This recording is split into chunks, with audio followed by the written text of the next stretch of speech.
দেখুন, গত 1/4/2025 ইংরেজি তারিখে আমাদের থানাতে এখানে যে কন্ট্রাক্টর আছে, যে নেশামুক্তি কেন্দ্রের কন্ট্রাক্টর শোভনচন্দ্র দে, উনি আমাদের একটা অভিযোগ জানায় যে ওনার যে সুপারভাইজার আছে পঙ্কজ দাস এবং ওনার ভাই তাপস দাস, তারা মিলে এখান থেকে প্রায় 10,000 কেজির মতো আপনার রড এবং 600 ফুট আপনার স্টোন চিপস এবং 250 বস্তা সিমেন্ট এখান থেকে তারা চুরি করে নিয়ে গেছে।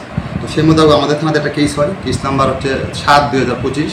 তো এই কেসটা নিয়ে আমরা প্রথমেই যে পঙ্কজ দাস, তার বাড়ি থেকে আমরা প্রায় 8,800 কেজির মতো রড এবং 400 ফুট আমরা এই স্টোন চিপস তার বাড়ি থেকে রিকভার করি। এবং গত 3 মাস এই পঙ্কজ দাস এবং এই যে তাপস দাস, তারা সম্পর্কে কাকাতো ভাই, তারা পলাতক ছিল। আমরা বিভিন্ন সময় ওদেরকে অ্যারেস্ট করার জন্য বিভিন্ন জায়গায় রেড করেছি, কিন্তু আমরা ওদেরকে অ্যারেস্ট করতে পারিনি। তো ইন দ্য মেইনে তারা আমাদের এখানে মাননীয় এডিশনাল সেশন জজ কোর্টে বেল পিটিশন করে, ওখানে তাদের বেল রিজেক্ট হয়ে যায়। তারপরে তারা আবার হাইকোর্টে বেল করে, হাইকোর্ট থেকেও তাদের বেল রিজেক্ট হয়ে যায়। তো আজকে সকালবেলা আমরা একটা গোপন খবরের ভিত্তিতে তারা 2 ভাইকে বিশ্রামগঞ্জ রেল স্টেশন থেকে আমরা তাদেরকে গ্রেপ্তার করতে সক্ষম হয়েছি এবং আমরা আজকে তাদেরকে মাননীয় কোর্টে প্রেরণ করেছি 5 দিনের পুলিশ রিমান্ড চেয়ে।